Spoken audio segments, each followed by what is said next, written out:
Renovating your kitchen is one of the most expensive projects you can undertake in your house. A beautiful kitchen or high-end appliance won't make you the best host or even a great chef, but having good design taste and good equipment helps you to make your day-to-day easier and your hosting duties that much more elegant and fun.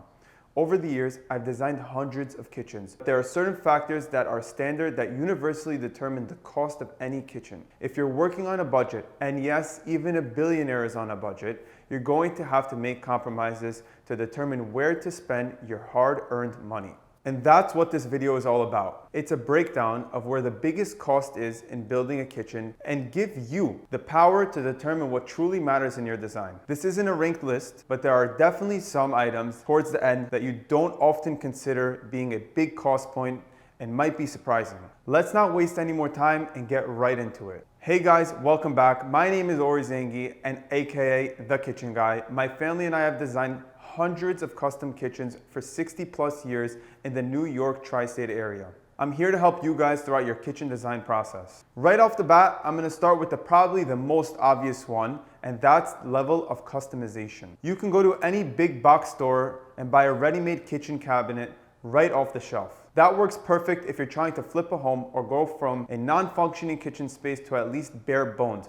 But if you're watching this video, you're probably starting to understand that you're limited by those stock options and want more. Wanting more of your kitchen brings me to the point number 2, the quality of materials. There is a reason that the phrase, "you get what you pay for," stands the test of time. And that's because the higher quality the material, generally the more expensive the kitchen will be. Now, quality can mean a whole host of things when you come to how you use your kitchen. But for now, I'm just speaking as the quality is in the durability of the kitchen. If you want your kitchen to last a long time, you're going to have to invest in high quality, long-lasting materials and put them in the right place for the right application is a must. If your kitchen is going to be with you for the next 20 plus years, this should be the forefront of your kitchen build. Having good materials doesn't mean anything if they're not made and installed properly. At this point brings me to my next point of cost of labor and craftsmanship.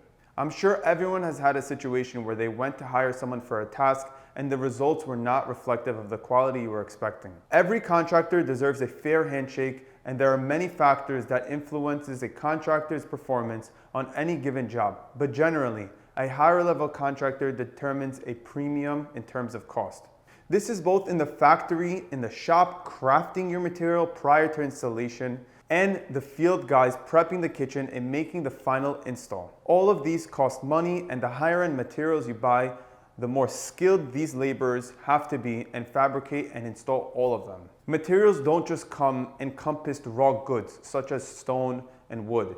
They also count just as much for appliances. Appliances are the heartbeat of your kitchen, and the higher quality, higher end, professional grade appliances demand a higher price tag. If you're someone that bakes a lot or hosts a lot of parties, you need an extra oven and easy to clean functions, and this might be where you choose to spend the most money. Bigger and better appliances not only cost more upfront, but they also cost more to install, from either a rough electrician or a plumbing perspective. And they could demand higher level finishes for your cabinetry to make it work in the space. You wouldn't put in a high-end Gaggenau in a Home Depot out-of-the-box kitchen. So appliances are elevating factors when it comes to the status of your level and your whole kitchen space. So if you're going to go for a higher price tag appliance, you might consider Rarity to be another huge factor. Trends come and go, and the materials that your supply house is stocking and your contractors are used to installing could be night and day differences from the past. Let's look at a very common example, and that is kitchen countertops.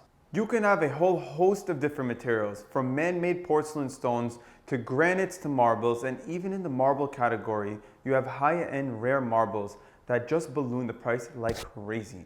If you were in Italy, the price of the same exact stone might not be as big as if you were in New York City. Material rarity is huge when it comes to determining the cost of your kitchen. One that wasn't as expected a few years ago, but now is definitely a big pain, is the supply chain and market conditions. In our ever-connected global economy, manufacturing in parts that now come from every corner of the world, if you were someone who was renovating a kitchen in 2021 or even now, you could probably experience some of the crazy lead times and out of stock items that usually would never go out of stock prior to 2020. There's always a cost associated with timelines and lead times. If you can wait, you will be able to get appliances and materials closer to schedule and closer to MSRP. And that's where you push the time frame, push the supply chain, and you run into market conditions and increase the cost of your kitchen. Time and availability is always a premium when it comes to literally every construction project, and the kitchens are no exceptions. So if you're going to design a kitchen, these are some of the broad factors that determine your cost. You can always break down any element of the kitchen to its most granular level and make adjustments to your final bottom line number. Hope this was able to help you on your journey. If you're in New York City or Miami area, definitely click the link below and get in touch with me, the kitchen guy. Make sure to like, subscribe, and comment what you guys want to see more for some great kitchen tips.